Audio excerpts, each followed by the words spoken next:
from the ashes you have broken every curse. Blessed Redeemer, you have set this captive free. Lord, I can't help but sing. Faithful you are, faithful forever you will be. Faithful you are. All your promises are yes and amen.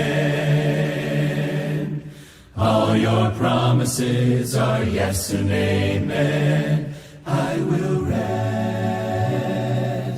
in your promises. My confidence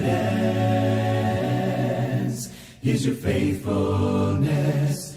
I will rest in your promises. My confidence is your faithfulness. I will rest in your promises. My confidence is your faithfulness. I will rest in your promises. My confidence is your faithfulness. Faithful you are, faithful forever you will be. Faithful you are. All your promises are yes and amen. All your promises are yes and amen. Who am I that the highest King would welcome me? I was lost, but he brought me in. Oh, his love for me. Oh, his love for me. Who the Son sets free, oh, is free indeed. I'm a child of God. Yes, I am. Free at last he has ransomed me. His grace runs deep. While I was a slave to sin, Jesus died for me. Yes, he died for me. Who the Son sets free, oh, is free indeed.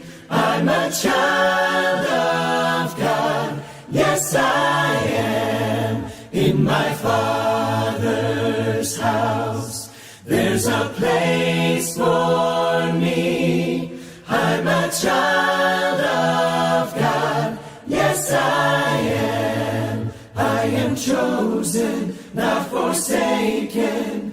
I am who you say I am. You are for me, not against me. I am who you say I am. I am chosen, not forsaken. I am who you say I am. You are for me, not against me. I am who you say I am. Oh, I am who you say I am. Who the Son sets free, oh, is free indeed. I'm a child of God. Yes, I am. In my Father's house, there's a place for me. I'm a child of God. Yes, I am. In my Father's house, there's a place for me. I'm a child of God. Yes, I am.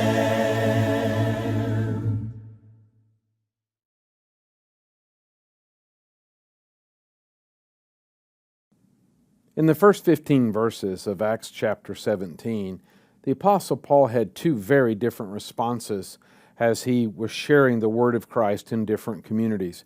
In the opening paragraph of the chapter, he is sharing with them in Thessalonica how Jesus is the Christ. And for 3 Sabbaths, 3 weeks, 3 Saturdays, he's sharing with them, and people are beginning to see connections in their Bibles, in their scrolls, in places like Psalm 22 or the 110th Psalm or Isaiah 53, how Jesus is the Christ, and they were getting excited, and that moved the Jews to jealousy. And so they stirred up the crowd and threatened harm against Paul, and so the brethren took Paul and Silas and got him out of town before things got too dangerous for Paul.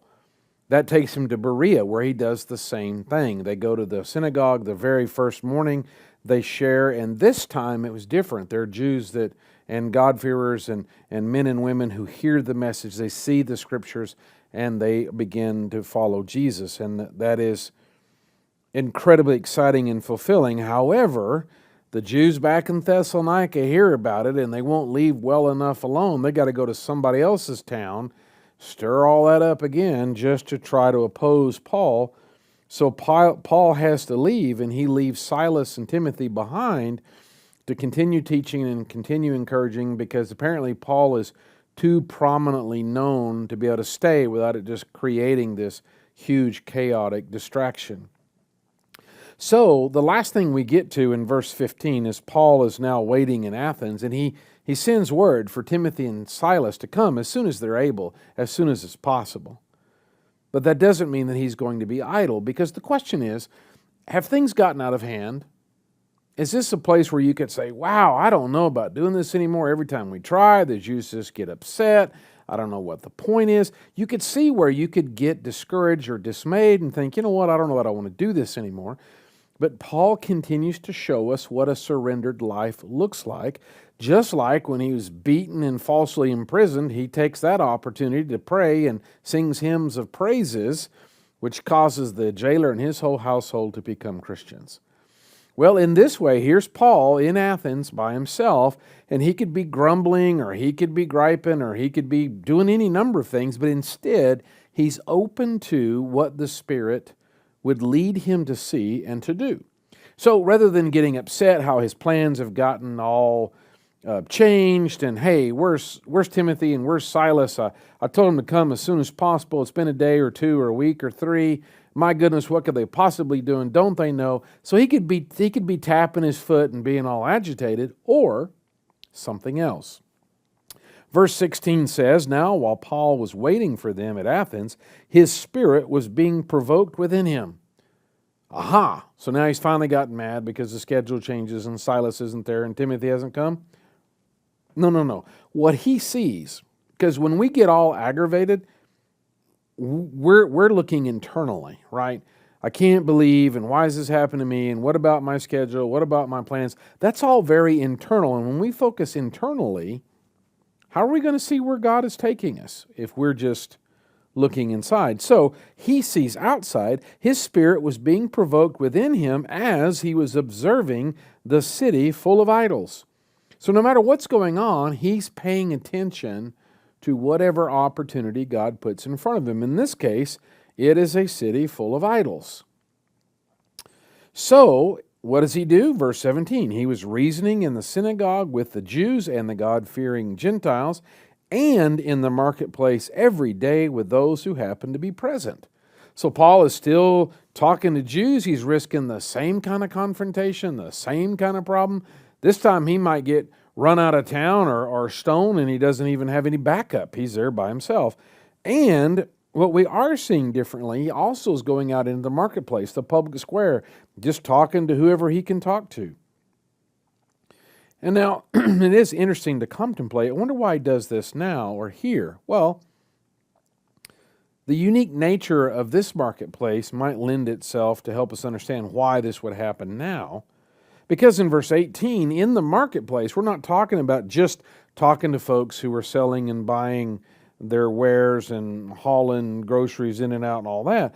The marketplace here in Athens has a different flavor, or it's a little different than just a buying and selling of food and product. Because, verse 18, and also some of the Epicurean and Stoic philosophers were conversing with him. He's got both sides of the coin, or really two ends of the spectrum. You've got the Stoics, who are all about the path to wisdom, the path to peace is denying yourself any pleasures at all, because if you open yourself up to pleasure, you open yourself up to disappointment. It's an old idea, and it still is around today, because we're always looking for peace. That's been man's quest, is we all want peace. We just have to decide where we will look for it and who we will listen to. So the Stoics were all about, it's about denial, it's about shutting yourself down, it's about not feeling anything. And the Epicureans would be the opposite. It's about pleasure, it's about seeking whatever makes you feel good. So you've got the range of human wisdom or philosophy, and they're talking with Paul. Now, do you notice they're conversing with him? That means Paul's having an ongoing conversation. Now, it's not they're not agreeing with him. The idea here is it's an argument. Nobody's throwing rocks, but they don't agree on life. But Paul's engaging them. He hasn't turned up his nose and said, "You heathens, you pagans." He's engaging them. So some were saying, what would this idle babbler wish to say? Idle babbler. Well, Paul doesn't have a job that they can see. He's not there to buy and sell. His presence in the marketplace is only to talk. In the word idle babbler, there's even a suggestion that he's just a beggar, that he's just there to get scraps or handouts or hope somebody helps him out in some ways. Now, the Greeks have a concept in their culture. It's not uncommon. It's in terms of a path of scholarship, that somebody is a philosopher or they're a scholar and this is what they're wanting to do. They'll find some rich person that's called a patron, and they'll try to attach themselves to them.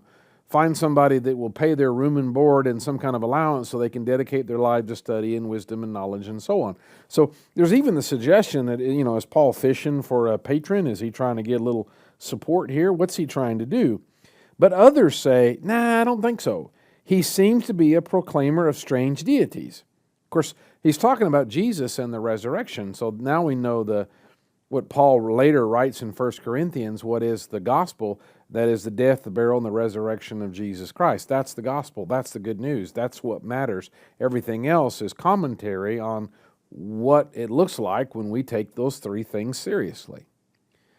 So they're hearing that, but they're not hearing that, right? They've got a different hearing problem than the Jews, or maybe same problem in a different way, because they've got their own bias. They already know things, and so surrendering what they know to something new is difficult for them. So they hear Paul talking about Jesus and the resurrection. It must be strange gods, and they have lots of them. So for them, the idea of a new God is interesting, because we haven't heard about this. And what does your God do? Well, he's a God of this, and stuff catches on fire. Really, how does that work? They have multiple gods, a God for every conceivable kind of idea. So, here's one we've never heard of. This is interesting. Verse 19. And they took him and they brought him to the Areopagus, and they said, "May we know what this new teaching is which you are proclaiming?" So it's an outdoor theater, if you will, or a small stadium, but it's designed with natural acoustics in mind so that somebody can stand on a little platform and talk, and a crowd can listen.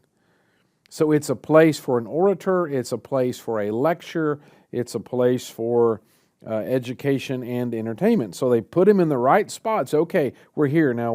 Let's listen to what you have to say. Verse 20, we find out why they're motivated. "For you are bringing some strange things to our ears, so that we want to know what these things mean." And then Luke says, "Now all the Athenians and the strangers visiting there used to spend their time in nothing other than telling or hearing something new." So it's good that they're open to something new, but they treat something new as a novelty, not necessarily truth. That's an interesting idea. There's a disconnect when you can hold opposing ideas in your mind as equal. So if you can, as a simple illustration, if you can believe that 2 + 2 is 4, but it might also be 5. And any sort of rational sort of approach, that doesn't work because it's either 4 or it's 5 or whatever. There's only one right answer. But they're coming from this, it's all multiple truths and there's no real absolute truth, and a lot of the same sort of conversations that we hear in our culture today, which is why this particular response is really helpful and I think intriguing. The audience that Paul's talking to might be similar to the folks that we might visit with. That also tells us why Luke mentions that Paul is going to the marketplace in a way we haven't seen before. Well, because the marketplace isn't just people selling corn and cows. These are people talking and sharing and new ideas and latest news, and so there's an openness and an interest. Shallow, but still there. There's an interested audience. Well, they're so interested that they book a stadium for him, or at least a teaching venue, and put him in a place where he can address a lot of people. Perfect.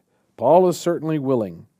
So now in verse 22, we get Paul's focused message for the Athenians, which are the stereotypical extreme example of the Greek culture. So here's how he starts, verse 22. So Paul stood in the midst of the Areopagus and he said, "Men of Athens, I see that you're a bunch of bums and you'll worship anything." Well, no, that's not how he starts. There's some wisdom here. Just like we've noticed how Paul has addressed the Jews as brethren, right? He finds common ground. If we start off confrontational, or if we're in a confrontational discussion, it's really hard to listen. I mean, if somebody walks in and says, "I got something I got to tell you," or "I got a bone to pick with you," or "There's something we got to make right around here," even just a tone of voice, you automatically go into a defensive mode like, "Oh no." And that's much more difficult to listen, especially to an idea that might challenge what you already think if you're put on the defensive. So Paul doesn't do that. He doesn't attack them. He doesn't drive them to a defensive position. Now, certainly, he doesn't think much of what they're doing. His spirit is provoked, but is it anger or is it compassion? It's what drives him to engage. He just can't let it be. He can't stand by and say nothing.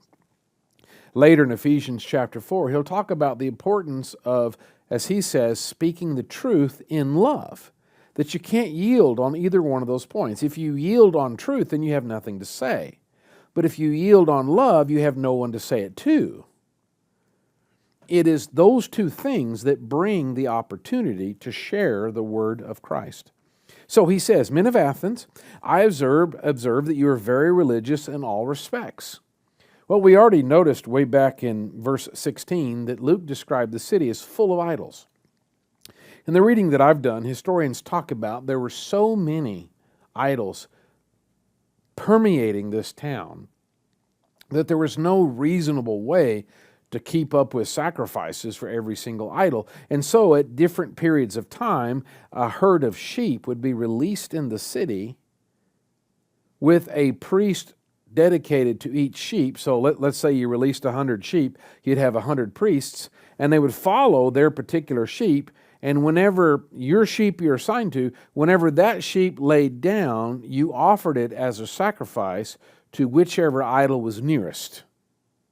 I mean, that's how full the city was of idolatry. That's how crazily diverse, I guess is the right word, how many different idols there were, all with different truths and competing, and so if you need this outcome, you go to this god, or maybe this god, or offer sacrifice to this god, and so on.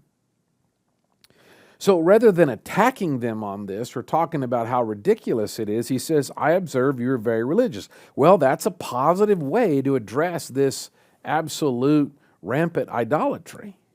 Now, he's going to get to the truth, but I want you to notice he never tells them they're wrong, not in those words anyway. Obviously, he's going to give them the truth, which will convict, but he doesn't put them on the defensive with the first sentence that he speaks.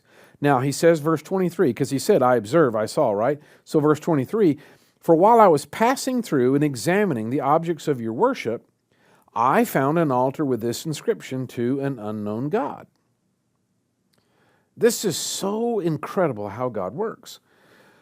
So the chain of events, and we can go all the way back to creation, but just keeping it simple, in just the previous chapter 17 and chapter 16 and 17, because of all that, how that worked and how they weren't able to go to Asia and how they ended up going to Macedonia, then they went to Philippi, but then he got put in jail and then he got out, and then they've gone to Thessalonica and it didn't go well. That's what, they planted the seed and there were souls saved, but then the city got stirred up, which is what drove them to Berea. But because they're in Berea sharing the word, then you get to see those more noble-minded that are grasping the scriptures, which they wouldn't have heard if Paul hadn't gotten run out of Thessalonica. And then he gets run out of Berea, which puts him in Athens without Timothy and Silas, so that he's killing time. So he's wandering through the city, he's observing, he's paying attention, he's learning these people that he wants to save. His spirit is being provoked, this yearning for their salvation, for their redemption by knowing Jesus. And then he says, I noticed an altar with an inscription, to an unknown God. God, and Paul's going to reference this several times, has been working even in the pagan culture. So there's a toehold, there's a beachfront, there's a place for Paul to start. He's going to start on their territory, on common ground, on this beachhead that allow him to have this conversation into their worldview and their way of thinking. All because God allows Paul to wander around. Notice this idol. God allows this idol to be set up, this thing to happen, that there's somebody somewhere that realizes we might have missed one, or maybe we haven't gotten it at all. Because it suggests a yearning, not just we have 42,000 idols and I'm just worried there's a 42,001 gods out there, so we sure don't want to offend a God we've forgotten. But it's also likely that it comes from the yearning of the human spirit that says this isn't it.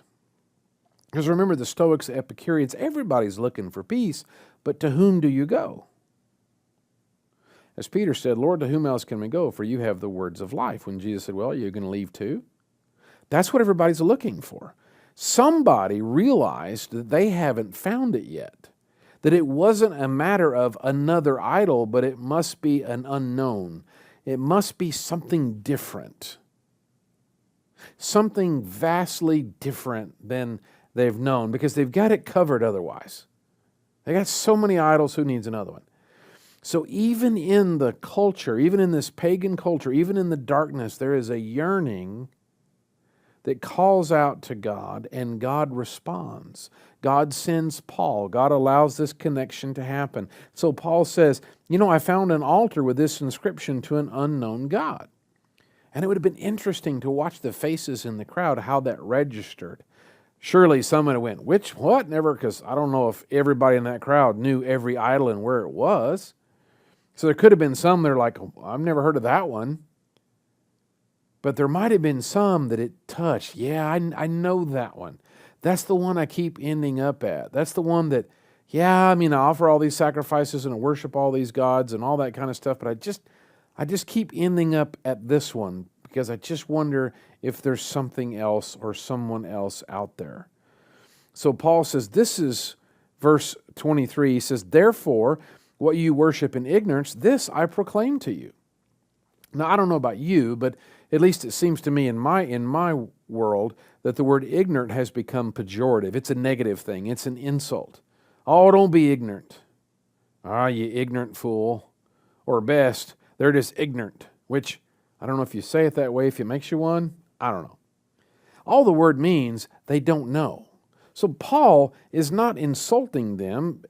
He's continuing to talk from common ground and with mutual respect. So what he says is, so what you don't know, the unknown God, the God you don't know, this is the one I want to tell you about. Oh, what a great beginning, because even for those who only had the shallow interest in, here's something new, here's something new, here's something unknown. But to anyone that had the stirring, anyone who thought, I feel like there's something missing, I feel like there should be more, this is who Paul is talking to. So he says, what you worship in ignorance, this I proclaim to you, the God who made the world and all things in it, since he is Lord of heaven and earth. That's a thunderclap. That's a massive statement, because they have segmented idols down to every. You got a God of love, you got a God of war. They're not the same, oddly enough. You got a God for the sun and for the harvest and for the rain and for fertility and for the ocean and for fish and everything. In one opening statement, Paul says, let me tell you about a God you don't know about. It's the God, the supreme God, the sovereign God, the chief God, the God who's over everyone.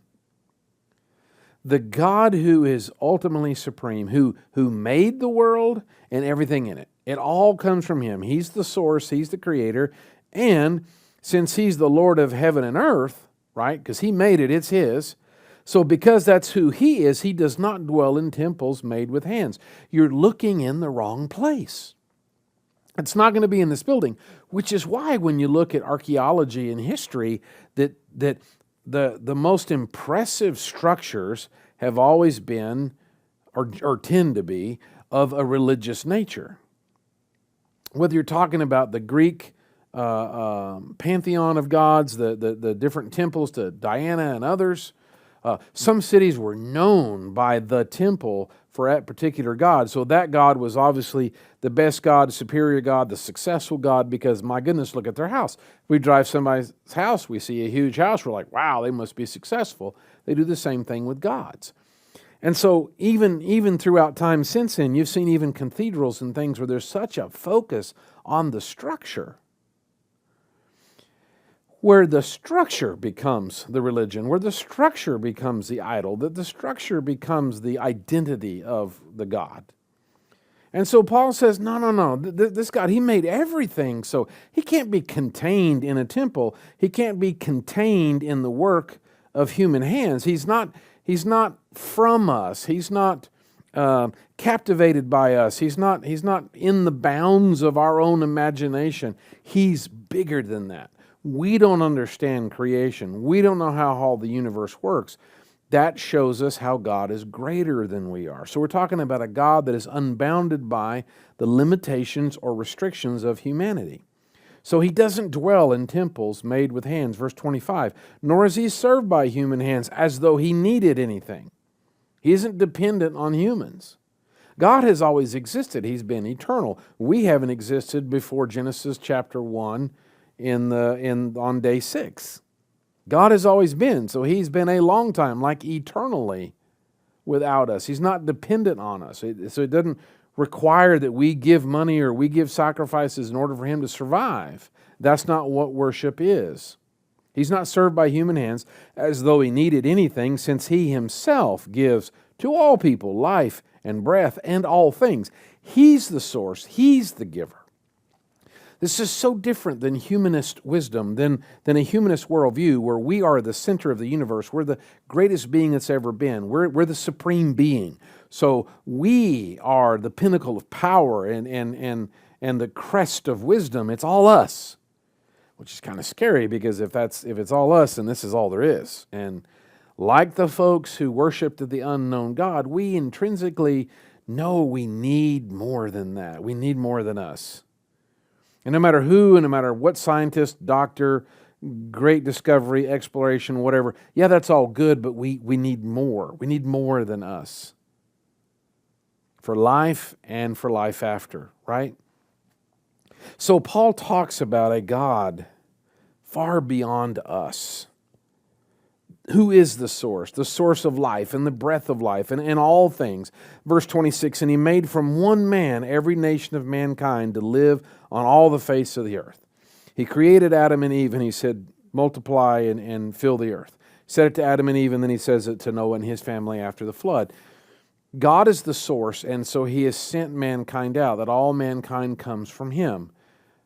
They had different theories, because when you don't know God, you have to come up with, how did we get here? Why are we here? And where are we going? Every single person wants to answer that question. Those three questions, the truth in those three questions is the source of our peace. So that's why we're always trying to answer it, no matter who we are.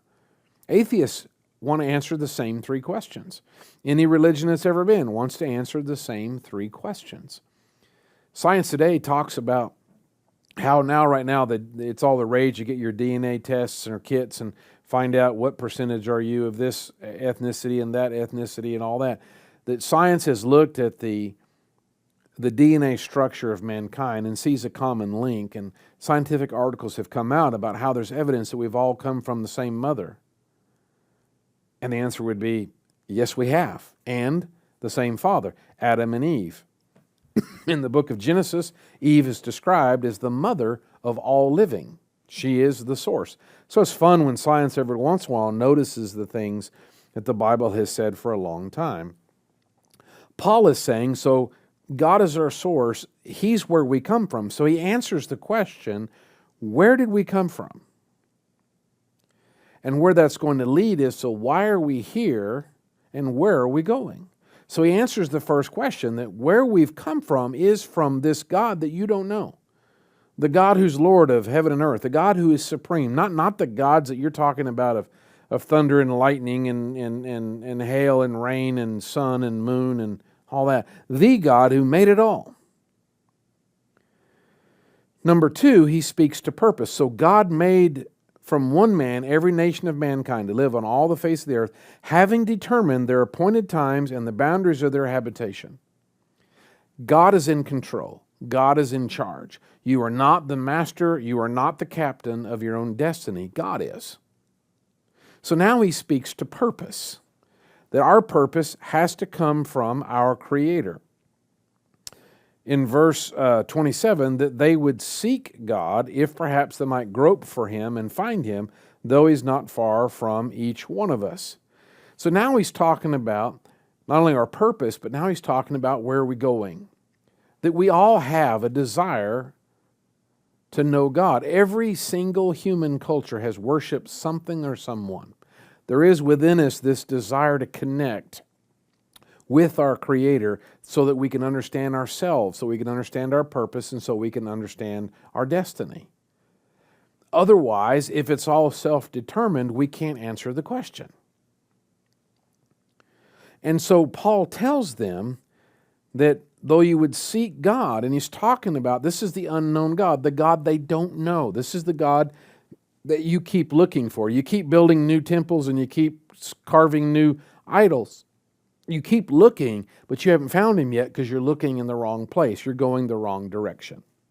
So you're groping, you're seeking for Him, and you might grope for Him and find Him. Well, in a sense, they did, because as soon as they put up an idol, this is to the unknown God. That's God. The one they don't know, that's Him. They're close, you know. That's why I use the word groping, that maybe you could find Him. When you're groping around, you don't know whether or not you have it or not for sure, that you might find Him, though He's not far from each one of us. He never has been. The fact that God is hard to find is not His fault. God plays the seek in the hide-and-seek game. We're the ones that play the hide part in the hide-and-seek. From the very beginning, when Adam and Eve sin, the first thing they do when they hear the sound of God in the garden, they've clothed themselves with leaves and they go hide behind a tree. So the first thing that Adam and Eve does is they disguise themselves with these leaves, but they know that their disguise is insignificant or is insufficient. I mean, if you're just wearing fig leaves, it's a little breezy, right? So they know it's not sufficient, so they still hide because the disguise isn't good enough. God didn't hide from them. God didn't disguise Himself from them. That's what we do. We hide. We hide, and then we grope around, and then we hide, and then we grope around. God has never been far away from us. He has always loved us and wanted us with Him. So in verse 28, for in Him we live and move and exist, as even some of your own poets have said, for we are also His children.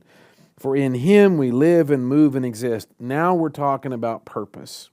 He'll finally get to the third question, but he's already talked, where do we come from? We come from God. In fact, every single one of us come from God. Everything that's developed, all the nations, our boundaries, that all comes from God. Where did we come from? From God, the one you don't know. Well, why are we here?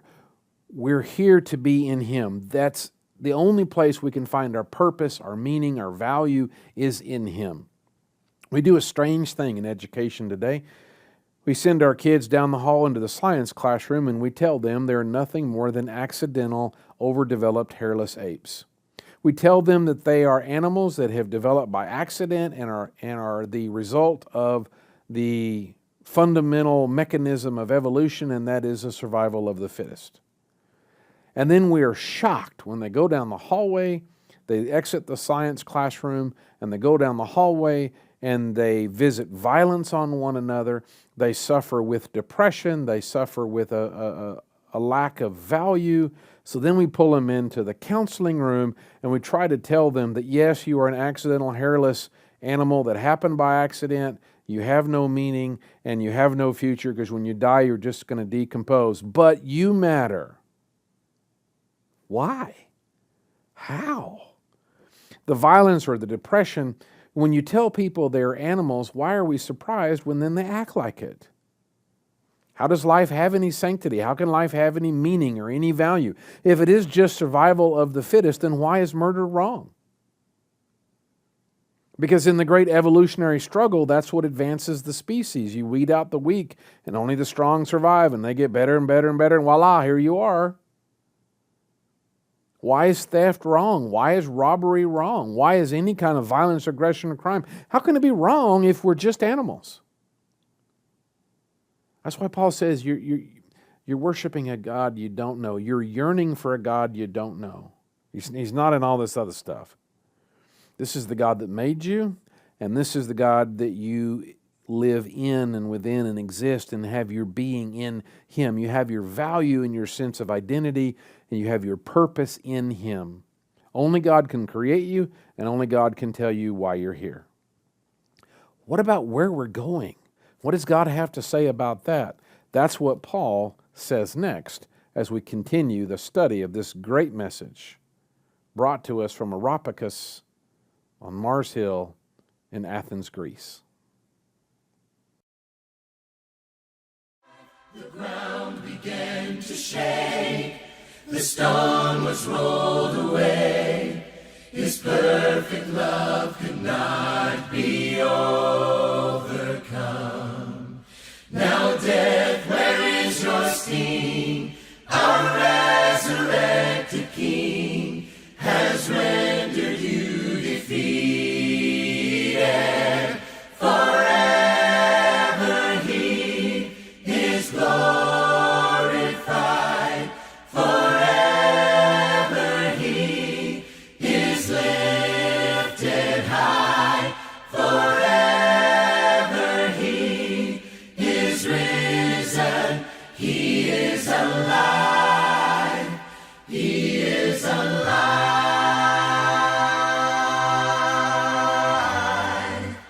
We sing hallelujah. We sing hallelujah. We sing hallelujah. The Lamb is overcome. We sing hallelujah. We sing hallelujah.